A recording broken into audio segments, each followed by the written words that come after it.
Hey guys, all right, coaching development video 2 here. About a month or two ago, we started with the first of 5 dysfunctions of a team, which is a book by Patrick Lencioni, and it talks about team building, talks about working as a team. We drew the beginning of this pyramid of the 5 dysfunctions, and the very first one is lack of trust. So when you don't trust people, you can't work as a team. And building trust is slow, it takes time, it's not easy. You build trust very slowly, you lose it very quickly.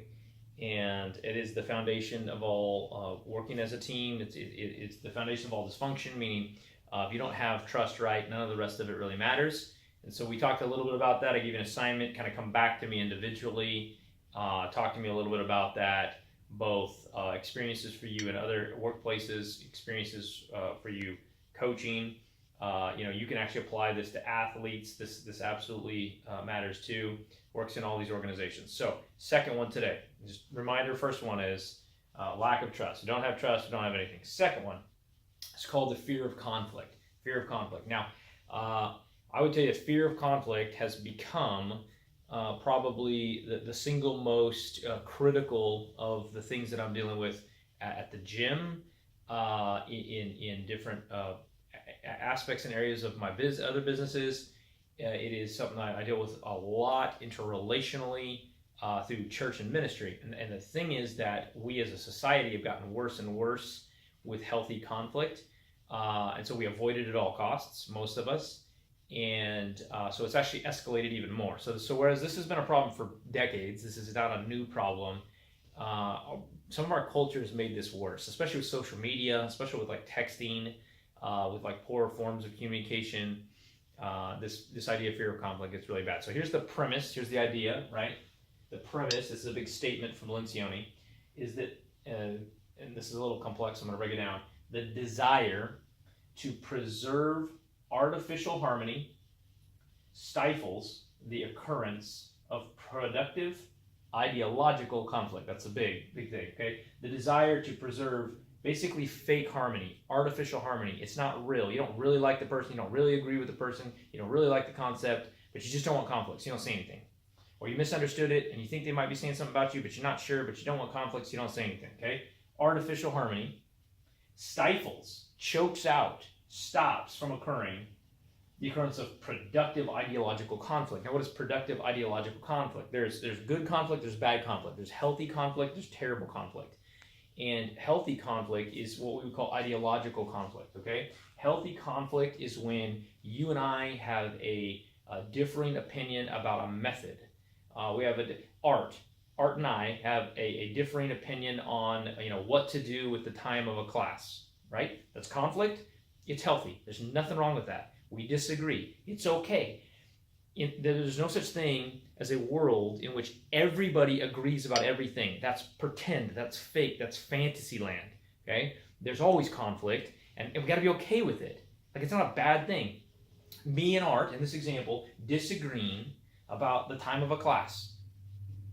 I don't think any less of him as a person. I hope he doesn't think any less of me as a person. It's not personal, it's just ideological, healthy conflict. It's how we problem solve. Okay, the very best teams, the most productive teams, have a lot of ideological conflict inside the team meeting, and somehow they manage to leave the team meeting having produced a lot of things, not feeling bad about one another, not mad at one another, with healthy conflict. You're like, well, how does that happen? Because I hate conflict and I run from it at all costs. Well, it happens a couple of ways. The first way is I have to be able and okay with being wrong.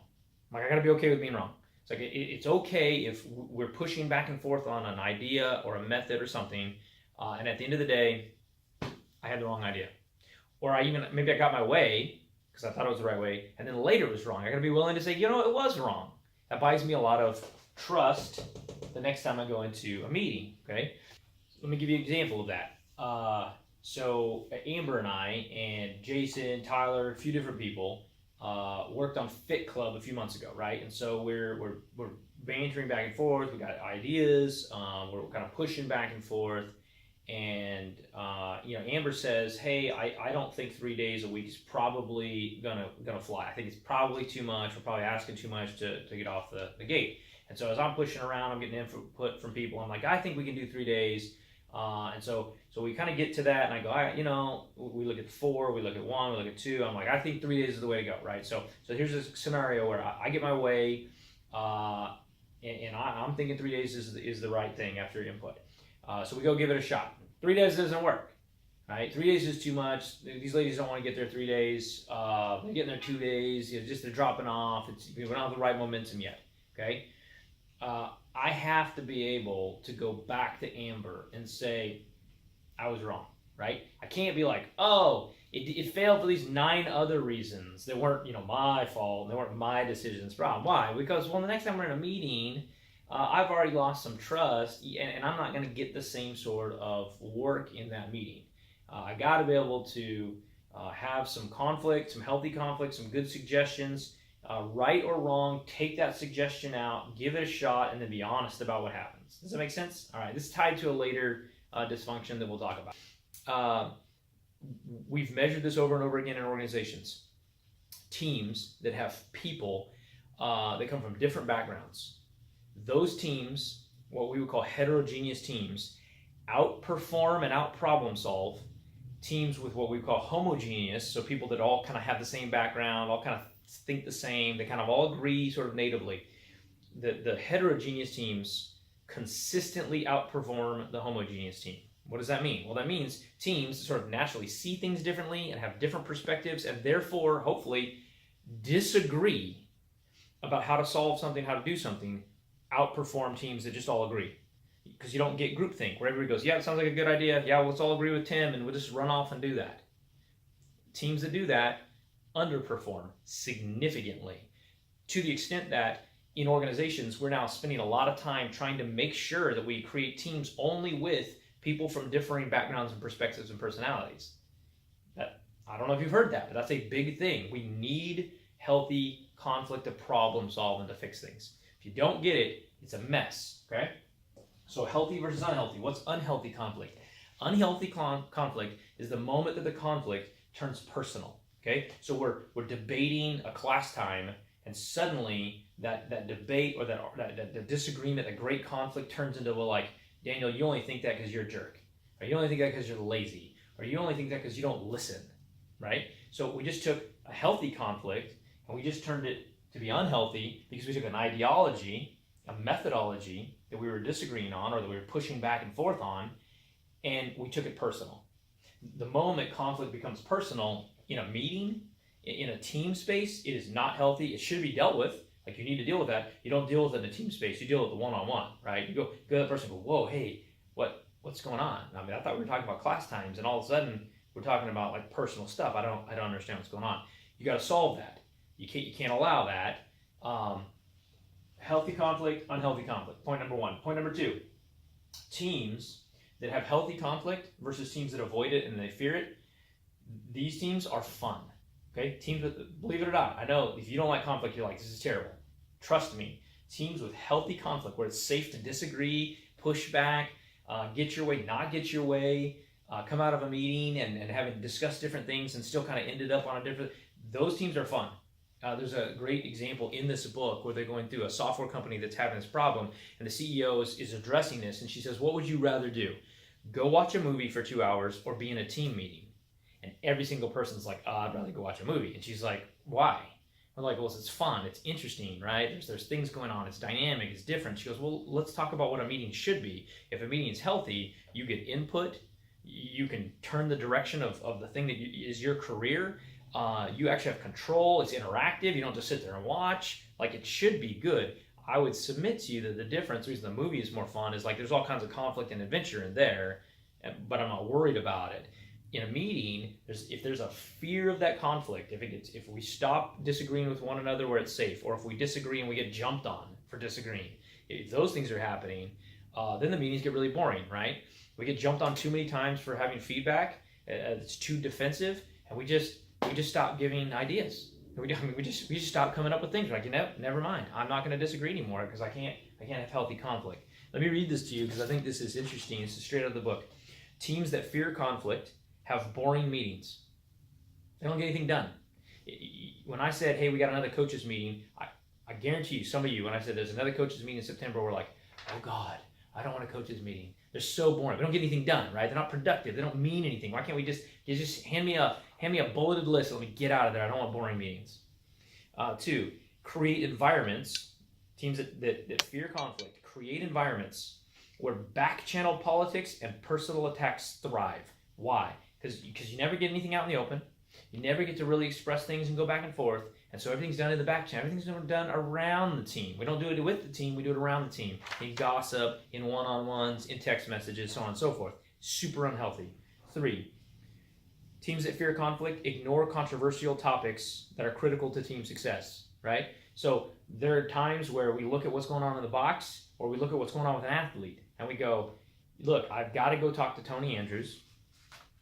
We love talking about Tony Andrews. I got to go talk to Tony Andrews about this form, right? It's a big deal. It matters. Now, if I fear conflict, if I'm worried that I'm not going to be able to do that, I might not do it, which means I'm ignoring a controversial topic that's critical to him.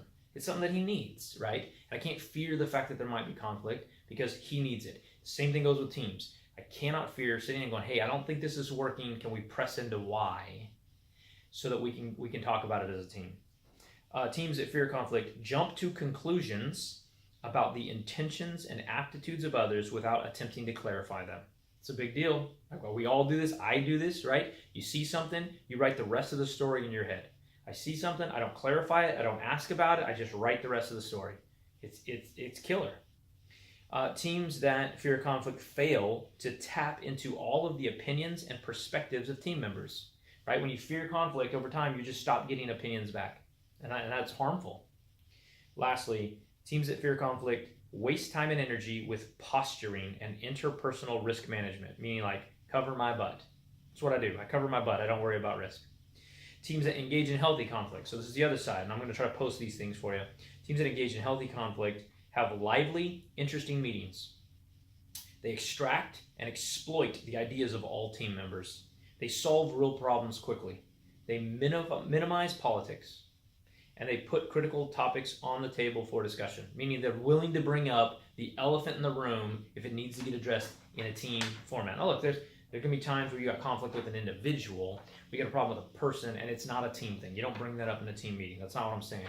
But I'm saying there are times where there's a topic that needs to get talked about, and maybe you know there's some passionate opinion on it.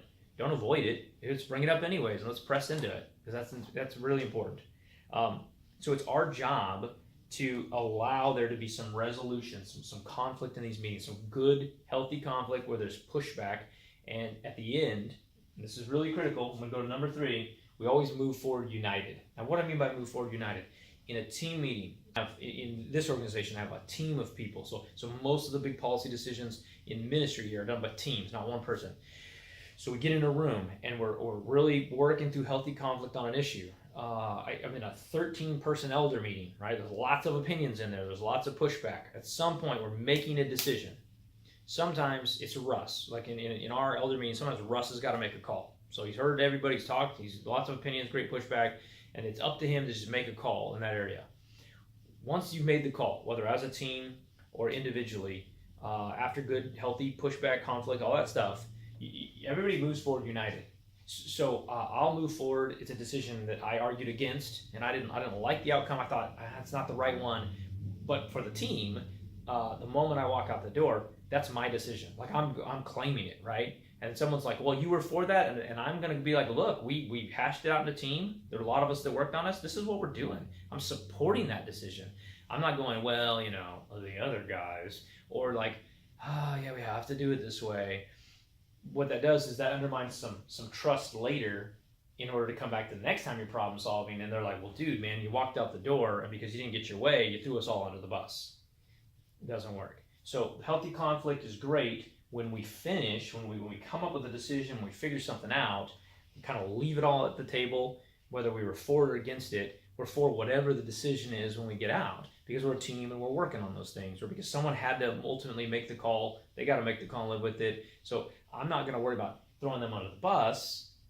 I'm going to actually be excited that I had an opportunity to express my opinion, to be heard, to work on those things, and to push back. So, fear of conflict, second dysfunction. I'm going to write out a little thing that I want you guys to work on over the course of the end of August, beginning of September. Have done before we meet in September.